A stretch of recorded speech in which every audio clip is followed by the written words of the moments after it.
látara wàhálà tuntun tó ṣẹ̀ṣẹ̀ bẹ́ sílẹ̀ lágboolé fújì, pàápàá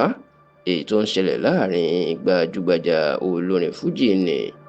ìyún Alhaji Saheed Akorede Okuola, ẹni tó pè èèyàn mọ̀ sí Saheed Òṣùpá, àti gbajúgbajà ọ̀kan lára àwọn aṣíwájú olórin fújì lásìkò yìí tó jẹ́ máyégún fún gbogbo ilẹ̀ Yorùbá, tó tún jẹ́ olórí ọmọọba akilẹ̀ ilẹ̀ Ìjẹ̀bú, ìyún Alhaji Wasiu Ayinde Ọmọgbọ́láhàn Marshal,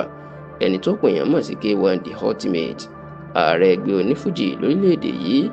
Fuji Musician Association of Nigeria FUMAN, ìyún Alhaji Síkírù Àyìndé Agboola, ẹni tó pè èèyàn mọ̀ sí SK Sensation, ó mà ti dá sí ọ̀rọ̀ náà o, tí bàbá náà tó sì ti pe Saheed Òṣùpá lórí fóònù. Ẹ rántí pé láti bí ọ̀sẹ̀ mẹ́ta sẹ́yìn ní agboolé fújì ló tún ti ń gbóná janjan nígbà tí ìjà abẹ́nú tó ti bẹ̀rẹ̀ láàrin Saheed Òṣùpá àti Wasiu Ayinde báyìí, bó tilẹ̀ jẹ́ pé orí òwe orin èébú ní Saheed Òṣùpá fi ránṣẹ́ tí kò dárúkọ Wasiu Ayinde, ṣùgbọ́n tí ó gbé èèyàn tán mọ̀ pé Wasiu Ayinde ìlú ń báwí. Kódà tí agbẹnusọ Wasiu Ayinde ọ̀gbẹ́ni Kúnlé Rasheed tó ti fi àpilẹ̀kọ fún Saheed Òṣùpá lésì tó sì sọ̀rọ̀ sí dáadáa ń bẹ̀. Orin tí Saheed Òṣùpá tó fòwe kọ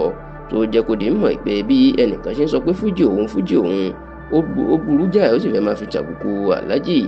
Síkírù Àyìndé Barrister tó jẹ́ olùdásílẹ̀ fújì ni. Nígbà táwọn èèyàn sì mọ̀ pé Wasiu Ayinde ló ń kọrin fújì mi, wọ́n ti mọ̀ pé òun ni Òṣùpá ń báwí. Èyí tí Òṣùpá wá ṣe tó sọ tí àwọn èèyàn rí gẹ́gẹ́ bí ìtàbùkù ńlá bá Wasiu Ayinde, ìní bó ṣe kéde pé nídìí iṣẹ́ fújì òpómúléró 4 àti ànábì 4 ìní ó wà nídìí iṣẹ́ fújì tí gbogbo àwọn onífújì tó kù sì jẹ́ ọmọlẹ́yìn àwọn.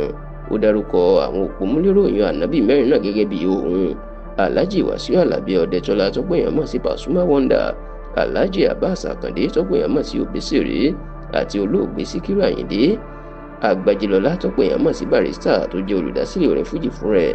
Ọ̀rọ̀ yìí ní làwọn èèyàn rí gẹ́gẹ́ bí àbùkù fún Wasiu Ayinde, pàápàá ńgbà tó pe Wasiu Ayinde àti gbogbo olórin fújì tó kù ní sàábí, ìyẹn ọmọlẹ́yìn àwọn 4 tó ń dárúkọ yìí.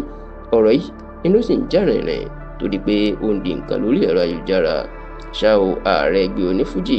ìyún Alhaji SK Sensation tó jẹ́ pé látìgbà tó ti di ààrẹ onífújì láti nǹkan bí ọdún 6 sẹ́yìn, inú ti ṣiṣẹ́ takuntakun tó jẹ́ pé bí ìjà kan bá ṣẹlẹ̀ lágboolé fújì, òun ló ń parí ẹ̀ kiri. Kódà ìjà àárín Pasuma àti Òṣùpá tó lágbára jù lágboolé fújì láàrin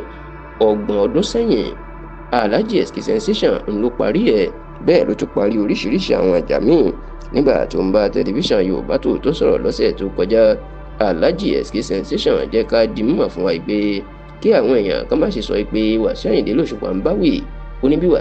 bí Saheed Òṣùpá bí ò bá tí ì sọ pé Wasiu Ayinde lòun kọrin náà bú, káwọn èèyàn kan má ṣe máa fún un ní ìtumọ̀. Ṣùgbọ́n jẹ́ kó di mọ̀ pé òun ti pe Saheed Òṣùpá lórí fóònù, ó láwọn sì ti jọ sọ̀rọ̀. Bẹ́ẹ̀ ni Saheed Òṣùpá ò tí ì sọ fún òun pé Wasiu Ayinde lòun báwí. Ó lọ́jọ́ tí Saheed Òṣùpá bá wá sọ síta pé Wasiu Ayinde lòun báwí lòun yẹ̀yẹ́, wọn láwọn á bí léèrè pé kí ni Wasiu Ayinde ṣe fún un, àti pé àwọn yóò wá jẹ́ kó di mọ̀ pé bó bá tiẹ̀ ṣẹ̀ kì í ṣe ìta gbangba ló yẹ kó ti máa yẹ̀yẹ́. Wọn ló yẹ kó fẹjọ́ ẹ̀sùn àbí kó lọ fi ẹjọ́ ara Wasiu Ayinde sùn. Wọ́n ní ṣèbọ́ lọ́rọ̀ làwọn méjèèjì, wọ́n láwọn méjèèjì máa ń súnmọ́ra wọn gan, wọ́n sì máa ń sọ̀rọ̀. Wọ́n ní àti pé kò sígbà tí Saheed Òṣùpá lè lóun fẹ́ rí Wasiu Ayinde, pàápàá nílé ẹ̀ ní Ìjẹ̀bú Òde ní ìpínlẹ̀ Ògùn, tí Wasiu Ayinde ò ní lóun ò ní rí. Tí SK Sensation yìí sọ pé